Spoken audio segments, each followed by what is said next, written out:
नमस्कार प्रिय विद्यार्थियों, बीए पार्ट फर्स्ट की ई क्लास में आपका पुनः स्वागत है। आज हम पढ़ेंगे राजनीतिक व्यवस्था के बारे में।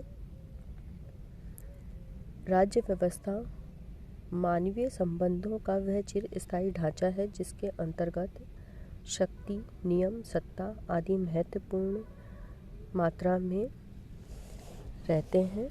अब तक हमारे द्वारा शासन के विभिन्न प्रकारों का अध्ययन किया गया, लेकिन वर्तमान मान्यता जो कि यथार्थवादी के बहुत अधिक समीप है, वह यह है कि मात्र शासन का प्रकार व्यक्ति के राजनीतिक जीवन को निर्धारित नहीं करता, वरन अन्य जो तत्व हैं वो भी राजनीतिक क्षेत्र में सक्रिय तत्व हैं।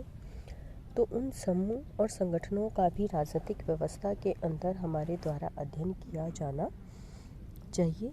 इन सभी के जो सामूहिक रूप को हम राजनीतिक व्यवस्था का नाम दे सकते हैं। अब ये कि जो राजनीतिक व्यवस्था है उसकी धारणा का क्या महत्व है। आधुनिक राजनीतिक विश्लेषण में राजनीतिक जो विश्लेषण है वो राजनीतिक व्यवस्था का ही विश्लेषण है। राजनीतिक विज्ञान के ग्रंथों में राजनीतिक तंत्र या राजनीतिक व्यवस्था शब्द का प्रयोग दिन प्रतिदिन बढ़ता जा रहा है।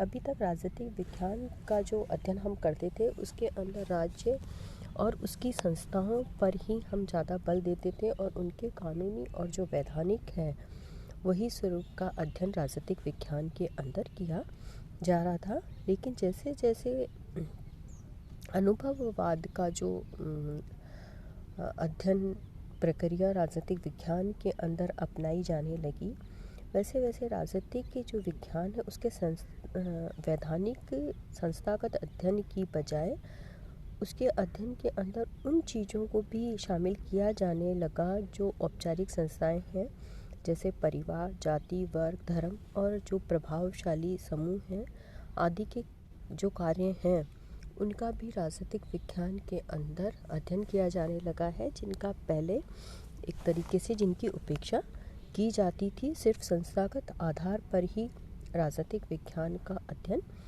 किया जाता था। यदि हमें राजनीतिक विज्ञान को अधिक वैज्ञानिक और प्रभावशाली विषय बनाना है, जिसके अंतर्गत हमें सभी प्रकार के समाजों को, भले ही उनके आकार, उनकी संस्कृति, उनका राजनीतिक स्तर या शैक्षणिक स्तर में व्यापक अंतर हो, तो हमें एक उसका व्यापक विश्लेषण सिद्धांत की आवश्यकता है, जिससे कि हम उन सभी तत्वों का विश्लेषण कर सके जो कि आज के राजनीतिक जीवन को प्रभावित करती है या जीवन का आधार है।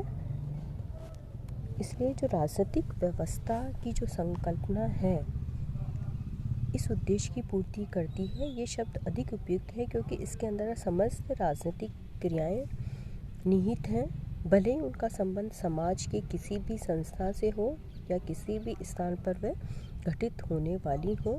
राजनीतिक क्रियाएं केवल राज्य और सरकार तक सीमित नहीं है, बल्कि वो परिवार, समाज या धार्मिक संस्थाएं जहाँ पर भी हैं, यहाँ पर व्यक्ति दूसरे का सहयोग की आवश्यकता होती है, वहाँ पर राजनीतिक व्यवस्था की धारणा को अपनाया जाता है। अब ये कि जो राजनीतिक व्यवस्था है उसका अभिप्राय या अर्थ क्या है, राजनीतिक व्यवस्था क्या है। सर्वप्रथम हमें व्यवस्था शब्द को समझना चाहिए कि व्यवस्था शब्द है क्या।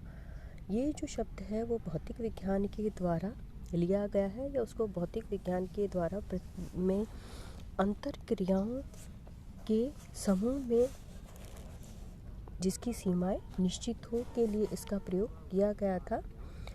शाब्दिक परिभाषा के अनुसार व्यवस्था का अर्थ है कि जटिल संबंधित वस्तुओं का समग्र समूह, विधि, संगठन, पद्धति के निश्चित सिद्धांत तथा वर्गीकरण का सिद्धांत। इन अर्थों में महत्वपूर्ण शब्द है संबंधित, संगठित और संगठन। अर्थात एक व्यवस्था संगठित होनी चाहिए, उसमें संगठन हो और उसके अंग संबंध हो। यदि किसी भी स्थान पर हमें संगठन मिलता है या संगठित होने के गुण पाए जाते हैं और उन सभी अंग एक दूसरे से संबंध हैं, तो ये व्यवस्था वहाँ व्यवस्था विद्यमान है। अब ये कि जो व्यवस्था है उसके 3 गुण पाए जाते हैं। पहला उसमें है व्यापकता। व्यापकता का अर्थ है कि व्यवस्था के अंदर हम सभी परस्पर क्रियाओं को शामिल करते हैं। दूसरे शब्दों में हम व्यवस्था के अंतर्गत न केवल एक अंग को शामिल करते हैं जो विधि पर आधारित है, जैसे विधानमंडल, कार्यपालिका या न्यायपालिका। हम समस्त संचालकों को जो राजनीतिक रूप में शामिल हैं उनको इसके अंदर शामिल करेंगे, चाहे वो परिवार, धर्म और जाति के अंदर ही निहित हैं। अन्य आश्रय व्यापक अर्थ में जब व्यवस्था के एक अंग के गुणों में परिवर्तन आता है तो उसका प्रभाव व्यवस्था के दूसरे अंग पर भी पड़ता है। जैसे शरीर का एक अंग अगर कोई ख़राब होता है या उसमें कोई कमी होती है तो उसका प्रभाव दूसरे अंग पर पड़ता है या वो उसको प्रभावित करता है। उसी तरीके से जो राजनीतिक व्यवस्था है उसके भी जो एक अंग है वो दूसरों को प्रभावित करते हैं, एक दूसरे के ऊपर आश्रित माने जाते हैं। तीसरा है सीमाएं। सीमाओं से हमारा तात्पर्य है कि प्रत्येक व्यवस्था एक बिंदु से प्रारंभ होती है और किसी एक निश्चित बिंदु पर जाकर वो समाप्त होती है, उसका अंत होता है। दूसरे शब्दों में ऐसा बिंदु जहाँ पर अन्य व्यवस्थाओं की परिधि समाप्त होती है और राजनीतिक व्यवस्था की परिधि प्रारंभ होती है, उसे हम राजनीतिक व्यवस्था की सीमा कहते हैं। समाज स्वयं एक व्यवस्था है जिसका निर्माण राजनीतिक व्यवस्था के अतिरिक्त अन्य व्यवस्थाओं जैसे आर्थिक, सांस्कृतिक, शैक्षणिक और धार्मिक और वैधानिक व्यवस्था में होता है। ये सभी व्यवस्थाएं एक दूसरे को प्रभावित करती हैं और राजनीतिक व्यवस्था अन्य व्यवस्थाओं से अलग और पूर्ण नहीं है। व्यक्ति का राजनीतिक आचरण न केवल उसके राजनीतिक मूल्यों और प्रतिमानों से प्रभावित होता है बल्कि धर्म से, समाज से और आर्थिक जो क्रियाएं या सांस्कृतिक क्रियाएं हैं उनसे प्रभावित होता है। धन्यवाद। ऐसा क्यों? लोकेंद्र सोले तो